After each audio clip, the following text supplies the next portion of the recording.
Michel Drucker, l'une des plus grandes icônes de la télévision française, a vécu une vie pleine de hauts et de bas, où la joie se mêlait à une profonde tristesse. La plus grande tristesse de sa vie, à bien des égards, fut probablement la perte d'être cher dans sa famille et la culpabilité et le regret associés au passé de ses parents pendant la guerre. Né le 12 septembre 1942 à Vire dans le Calvados, Michel était le fils d'Abraham Drucker, médecin d'origine juive roumaine, et de Lola Schaffler, infirmière autrichienne. La Seconde Guerre mondiale a laissé une marque indélébile sur sa famille. Le père de Michel, Abraham, fut arrêté en 1942 après avoir été dénoncé et devint médecin-chef du camp de concentration de Drancy, lieu synonyme des horreurs de l'Holocauste. Sa mère, Lola, enceinte de Michel, faillit être arrêtée à la gare de Rennes, mais fut heureusement sauvée par Pierre Lelay, qui fit semblant de la reconnaître comme sa femme devant un officier de la Gestapo. Ces histoires ne sont pas seulement une histoire de famille, mais aussi une obscurité qui hante Michel tout au long de sa vie. Cette tristesse s'est accentuée lorsqu'il a perdu son frère Jean Drucker en 2003, victime d'une crise cardiaque. Jean, célèbre réalisateur de télévision, est quelqu'un que Michel a toujours admiré et considéré comme un exemple de réussite. Le décès soudain de Jean a laissé un immense vide dans le cœur de Michel, qui a un jour confié qu'il avait l'impression de ne pas avoir eu la chance de dire « je t'aime » ou « merci » suffisamment à son frère. Michel a également découvert l'existence d'un demi-frère, Patrick Drucker, après la mort de Jean. Un secret de famille qui l'a à la fois surpris et peiné de ne pas avoir pu établir de contact plus tôt.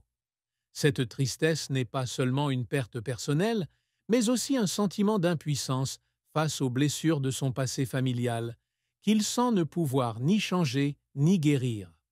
Un autre aspect de la plus grande tristesse de Michel dans la vie est peut-être sa remise en question de son parcours scolaire et la pression de ses parents. Abraham Drucker, un père strict et ambitieux, a toujours voulu que ses enfants atteignent l'excellence scolaire. Alors que Jean et Jacques, le frère cadet de Michel, professeur de médecine, réussissaient tous deux très bien dans leur domaine, Michel était un mauvais élève aux yeux de son père. Il a dit un jour que la question qui hantait son enfance était « Qu'allons-nous faire de lui ?» de son père.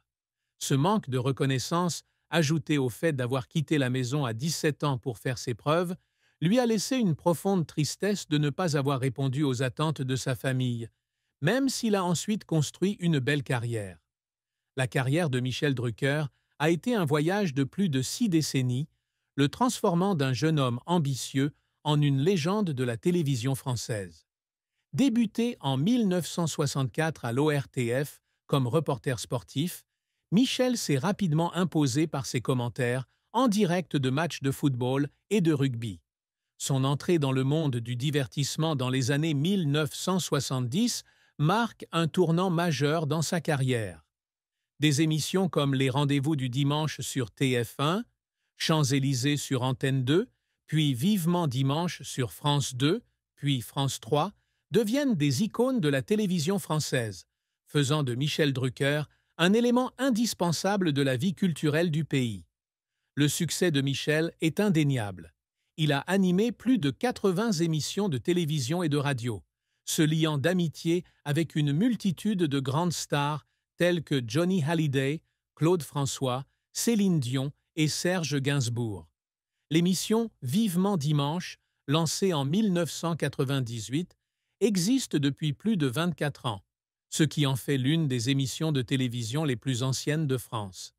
Sa gentillesse, son attitude élégante et sa capacité à se connecter avec son public ont aidé Michel à construire l'image du gendre idéal aux yeux de millions de téléspectateurs.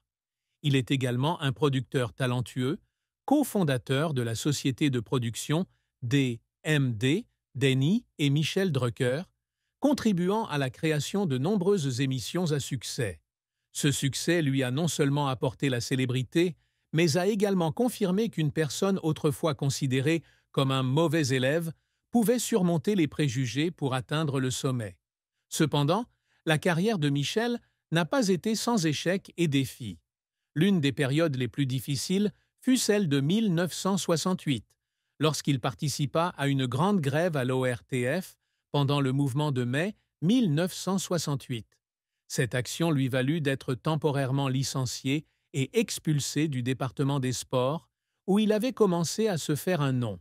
Cet événement fut un choc immense, obligeant Michel à retourner à Vire pour vivre avec sa mère et affronter son sentiment d'échec.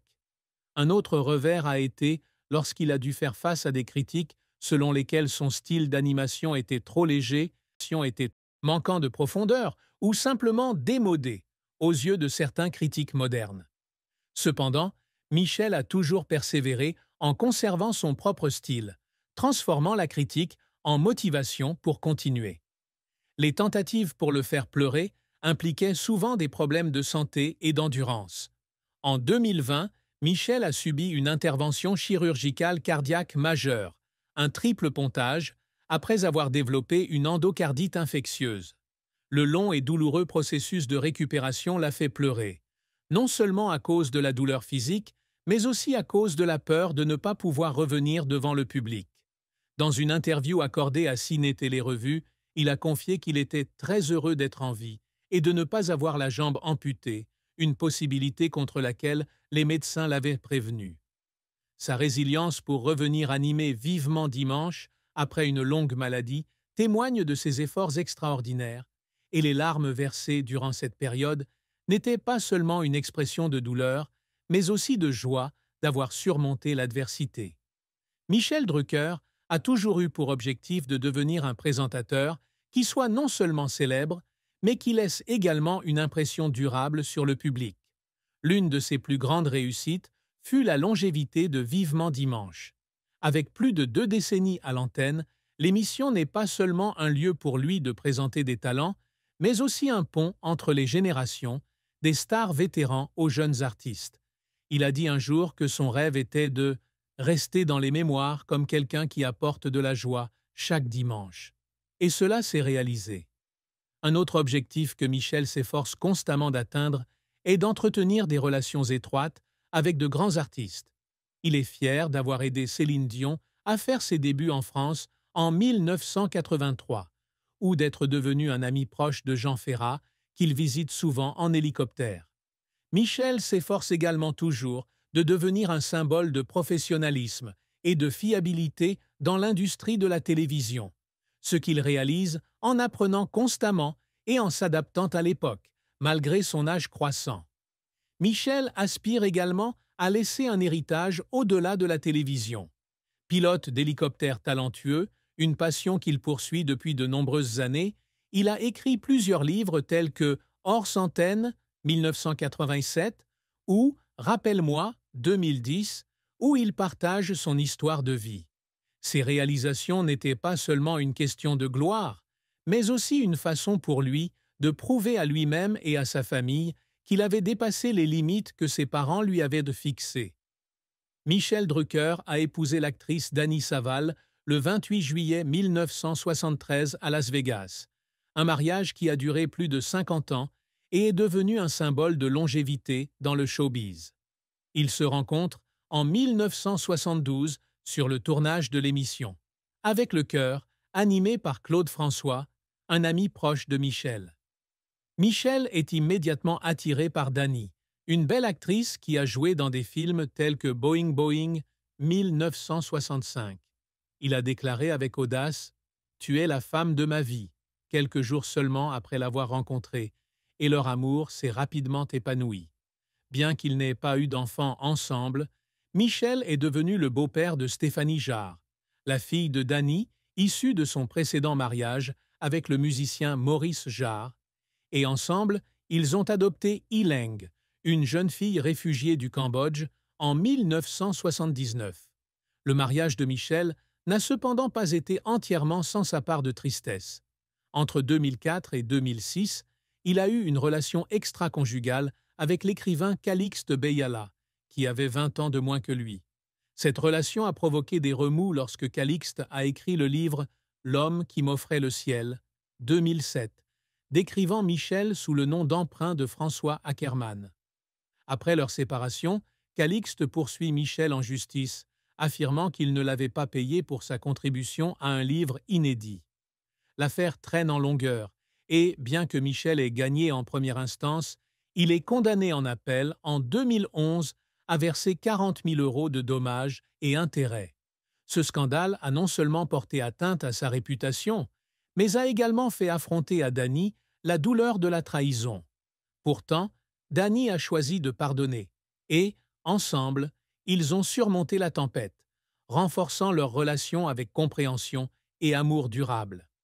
Une autre tristesse dans le mariage pourrait être qu'ils n'ont pas d'enfants ensemble, ce que Michel a exprimé comme un petit regret. Cependant, il a toujours considéré Stéphanie et Ileng comme ses propres enfants, et son amour pour Danny l'a aidé à surmonter tous les défis. Leur mariage, bien qu'imparfait, témoigne du pouvoir de l'engagement et du pardon. Michel Drucker a amassé une fortune considérable au cours de sa carrière de plusieurs décennies en tant que producteur. Selon une enquête du magazine Capital de 2018, sa fortune professionnelle